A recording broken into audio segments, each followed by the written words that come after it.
আসসালামু আলাইকুম। আশা করছি আপনারা সবাই যে যেখানে আছেন সুস্থ আছেন, ভালো আছেন। আমিও আল্লাহর অশেষ রহমতে আপনাদের সবার দোয়ায় ভালো আছি। এখন রেগুলার ভিডিও দেওয়ার চেষ্টা করছি, কারণ এখন মন দিয়ে সব কিছুই খুবই ভালো। আর ভিডিও এডিটিং, ভয়েসিং যাই বলেন সব কিছু করতে কেন জানি একটা আনন্দ, উৎসাহ সবই পাচ্ছি। তো যাই হোক, আজকের ভিডিওটা শুরুই করলাম আমি আমার ঘরে যত মশলাদানিগুলো আছে সব পরিষ্কার করার মাঝে। তো ঘরের মশলাদানিগুলো একটু নোংরা হয়ে আছিল, যেহেতু ওগুলো খালি হয়েছে তাই ভাবলাম একটু পরিষ্কার করে নিই। তো আমি যতটুকু সম্ভব হওয়ার চেষ্টা করি আমার ঘরে ছোটোখাটো যে মশলাদানি মানে মশলাগুলো থাকে সবগুলোই কাচের স্টোর করা, কারণ এটাতে দেখতেও মানে সুন্দর বোঝা যায়। আর মশলাদানিটা না খুলেও বোঝা যায় বাইরে থেকে যে এটার ভিতরে কী আছে। তো আর কাচের দানিতে মশলা রাখতে কিন্তু আমার বেশ ভালো লাগে। তো আমি সবসময় চেষ্টা করি আমার টুকটাক যে কফির, তারপর বলেন আচার, সে যে ডিব্বাগুলো কৌটাগুলো সংগ্রহ করে রাখার জন্য। তো এখানে আমি কিছু ছোট ছোট তাক করেছি, মানে আমার পাখির ঘরে একটা ছোট কর্নার সাজিয়েছি, মশলার কর্নার, যেখানে আমি আমার সবগুলো মশলা সাজিয়ে রাখি। সেটা অন্য সময় আপনাদের সাথে অবশ্যই শেয়ার করবো না। আর এখানে দেখতে পাচ্ছেন এই যে তাকগুলো একটু নোংরা হয়ে গেছে, তো ভাবলাম এগুলোকে একটু মোছা দিয়ে পরিষ্কার করে নেই। রান্নার ফাঁকাফাঁকি এই কাজগুলো করে নিয়েছি, একদিকে রান্নাও করছি আরেকদিকে এই কাজগুলো করে নিচ্ছি। আসলে রান্নার ফাঁকে ফাঁকে কিন্তু অনেক কাজই করা যায়। আর আজকে কিন্তু আমার রান্নাটা একেবারেই কম, যেহেতু আমার হাজব্যান্ড বাংলাদেশে আসছে, ওই কিন্তু ইদানিং এখন একটু বেশি রান্না করে, আমি একটু খুব কমে রান্না করি।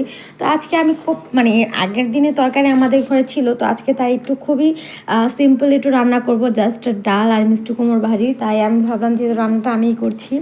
আর এই যে এখানে ওনার আজকে বাপ ছেলে নাম, এখন শুক্রবার যেহেতু জুম্মার দিন, এই দিনটা আমি করছি, তো ওরা যাবে নামাজ পড়তে।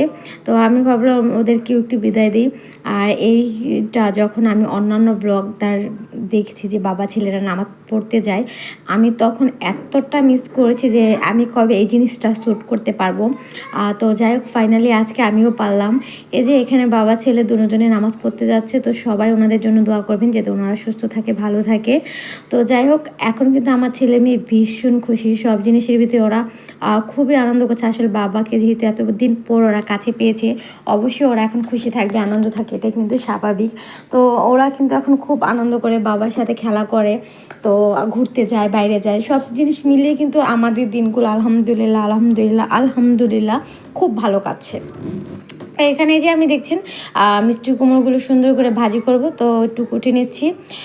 তো মিষ্টি কুমড়োগুলো কুটে ভাজি করব আর একটু ডাল রান্না করব। আজকে রান্না বান্না খুবই সিম্পল, তারপর একটু ঘর করব, তারপর হচ্ছে আবার একটু সেলাই কাজ করব। যেহেতু আমি সেলাই কাজটাও করি, তো সে পাশাপাশি একটু সেলাই আছে। তো সেলাই মানে টুকিটাকি সব কিছু করারই কিন্তু আমার খুবই আগ্রহ আছে, সেটা বলতে পারি। তো যাই হোক, এখানে আমি এই যে রান্না বান্না করার জন্য আর কি কড়াইটা বসিয়ে দিলাম। আর এই যে দেখতে পাচ্ছেন এখন আমি এখানে পেঁয়াজগুলো দিয়ে দিলাম। তারপর এখন সুন্দর করে মিষ্টি কুমড়োর ভাজিটা করে নেব। তার আগে এখানে কিছু কাঁচামরিচ আর কি মাঝখানে টুকরো করে দিয়ে দিচ্ছি।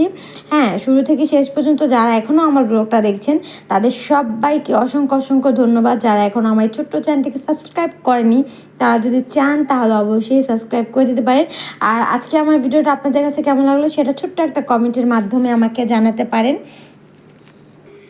আর এখন কিন্তু আমাদের সব থেকে বেশি আনন্দ আছে সেটা বলতে পারেন আমার মেয়ে। তো এর আগের বার ও যখন ওর বাপকে দেখেছে, প্রায় 3-4 দিনের মতো হবে ওর বাবার কাছেও আসেনি, তখন ওর বয়স ছিল প্রায় 2-2.5 বছর হবে। তো তখন ওর বাবাকে কাছে পেয়েছিল। আর এখন তো আলহামদুলিল্লাহ ওর বয়স 5 হয়ে গেছে। তো 5 না, এখন ওর বয়স 6 চলতেছে। তো এখন কিন্তু ও ওর বাবাকে একদমই কাছছাড়া করে না। তো ও কিন্তু ওর বাবার সাথে পুরোটা দিন থাকে, ওর বাবার সাথে এটা করে সেটা করে। আগে তো মানে একটু দেরি করে গিয়েছিল, প্রায় সপ্তাহখানেক পরে ওর বাবার কাছেও গিয়েছিল, কিন্তু এবার যখন বাবাকে ফার্স্ট দেখলো, ফার্স্ট দেখে ও জড়িয়ে ধরলো। তো যাই হোক, ও কিন্তু অনেকটাই আনন্দ আছে, সেটাও আপনাদের সাথে আমি একদিন অবশ্যই শেয়ার করব। আর এই যে এখানে দেখতে পাচ্ছেন আমি এখন একটু সেলাই করে নিচ্ছি, কারণ পাশের বাড়ির ভাবি ওনার 2টা সেলাই দিয়ে গেছিলো সেলানোর জন্য, তো সেটাই একটু সেলাই করে নিচ্ছি। তো যেহেতু সেলাই কাজটাও আমি করি, বাট বাইরে অত করি না এখন, কিন্তু কেউ যদি এসে কখন আর কি দিয়ে যায় সেলাই করার জন্য, সেগুলো আবার টুকিটাকে আমি সেলাই করি। তো এই যে এখন আমি ওনাদের পায়জামাটা সিলিয়ে নেব। তো দেখতে দেখতে ভিডিওর প্রায় শেষ পর্যায়ে চলে এসেছি। আশা করছি আমার ভিডিওটা আপনাদের ভালো লেগেছে। যদি ভালো লেগে থাকে তাহলে অবশ্যই কমেন্টের মাধ্যমে জানাবেন যে আমার আজকের ভিডিওটা আপনাদের কাছে কেমন লাগলো। সবাই সুস্থ থাকবেন, ভালো থাকবেন, আর যে যার মতো হাসি খুশি থাকার চেষ্টা করবেন। আর এই যে দেখতে পেলেন আমিও কিন্তু এখানে পায়জামাটা সেলাই করে নিচ্ছি। আর সেলাই কাজটা কিন্তু আমার শেখা খুবই আগ্রহ করে, সেলাই কাজ করতে কিন্তু আমার খুবই ভালো লাগে। আমি খুব ছোটোবেলা থেকে যখন আমার আম্মু সেলাই করতো আমি সেলাই মেশিন চালাতাম, শিখতাম। কেন জানি এটার প্রতি আমার একটা আলাদা টান অথবা অনুভব বলতে পারেন আছে।